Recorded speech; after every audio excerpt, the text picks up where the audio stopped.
நில்லுங்கள். இது என்ன கொடுமை? காதறுபட்டு குறிது கொட்ட வருகிறீர்களே. தாங்கள் இவர்தான் அருணகிரி சுவாமிகள். உங்களை பார்த்தால் புலவர் பெருமக்கள் போல் தோன்றுகிறதே. ஆம் சுவாமி, வில்லிபுத்தூரார் என்று பெரும் புலவரோடு போட்டிக்கு சென்று தோல்வியுற்றவர்களுக்கெல்லாம் இதுதான் முடிவு. எம்போன்றோர் பலர் இக்கதிக்கு உள்ளாயினர். இது அநீதி, தகாத செயல் அல்லவா? வெற்றியால் மேன்மேலும் அவருக்கு வெறி கூடிவிட்டது.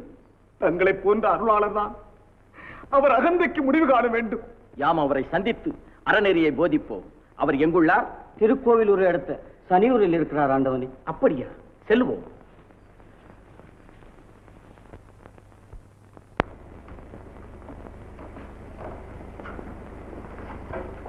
வணக்கம்.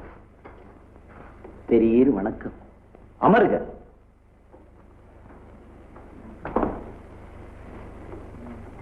தாங்கள் யார்? பெயர் என்ன?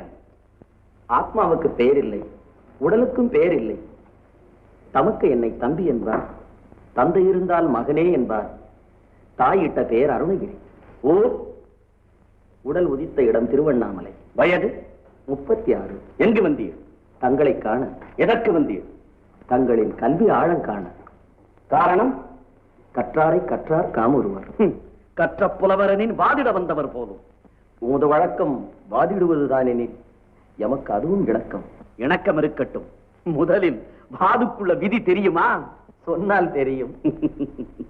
சொல்லி தெரிந்த பிறகுதானே நீ இணக்கம் சொல்லி இருக்க வேண்டும். இப்போதே சொல்லுவேன். விதி எதுவாயினும் இணக்கம் இணக்கம் தான். சொல்ல வேண்டுவதை சொல்லலாம். வாருங்கள், அரங்கிற்கு செல்வோம். இதோ இது என்ன தெரியுமா? சொல்லுங்கள். சுரடு. ஒரு முனையில் வளைந்த கூரிய வாள். அது உமது காதை வளைத்துக் கொண்டிருக்கும். மறுமுனை எனது கரம் இருக்கும்.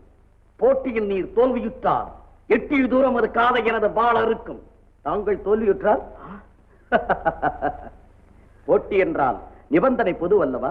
என் தோல்விக்கு இதுவரை அவசியமே ஏற்பட்டதில்லை. அப்படி என்றால் விவாதிக்காமலேயே வருவோர் காதை தாங்கள் அறுத்து விடலாமே. சரி, இப்போது உமது எண்ணம் என்ன சொல்லும்? நீதி வேண்டுமானால் உமது காதையும் ஒரு சுரடு வளைத்திருக்க மறுமுனை எனது கரம் இருக்க வேண்டும்.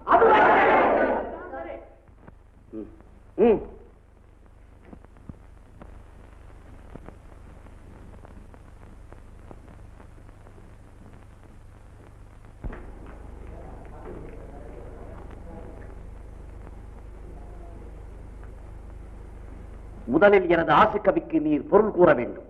கூறிவிட்டால் பின்னர் ஏகதத்த சக்கராயம் பாடுவேன். அதற்கும் பதில் கூறிவிட்டால் மற்றொன்று.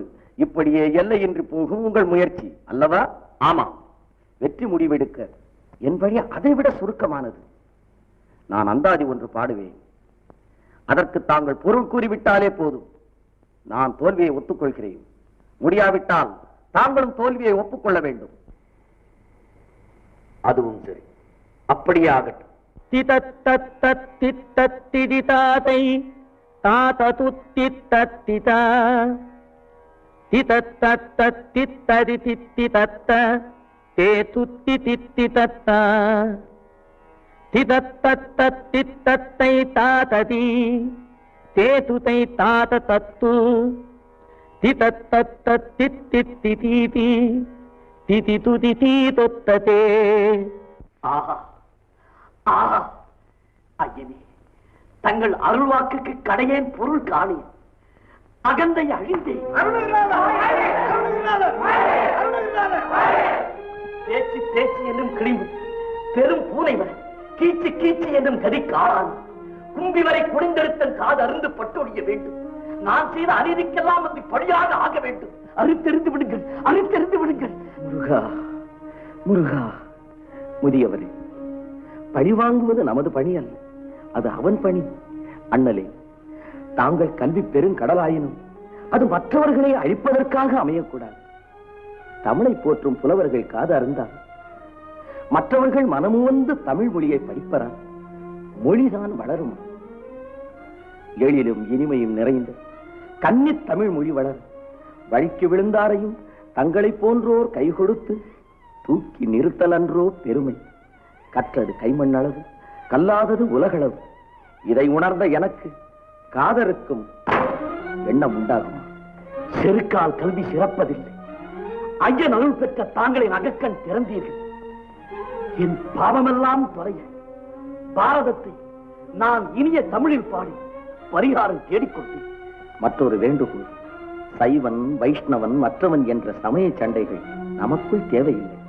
வழி வேறாயினும் முடிவு ஒன்றுதான். அறிவுரை அறிவுரை. உணர்ந்தே ஐயனே, எனது வேண்டுகோள் ஒன்று. தாங்கள் கூறிய அந்தாதிக்கு பொருள் கூறி எனக்கு புரிய வைத்தல் வேண்டும். திதத்தத்திர என்னும் தாளமானங்களை திருநடத்தால் காக்கின்ற பரமசிவனும் பிரம்மனும் தயிரை உண்டு பார்க்கடலையும் ஆதிசேஷனையும் பாயலாக கொண்ட திருமாலும் வணங்குகின்ற முதல்வனே, தெய்வயானைக்கு இனியவனே, இப்பிறப்புக்கும் இறப்புக்கும் இடமாகி எலும்பு முதலிய தாதுக்கள் நிறைந்த இந்த பொல்லாத உடம்பென்னும் பை தீயிலே வேகுங்கால் உன்னை துதிக்கும் என் புத்தி உனக்கே அடிமையாக வேண்டும், என்னை நீயே ஆட்கொள்ள வேண்டும் என்பதே கருத்து. ஆஹா, உமது பெருமையே பெருமை.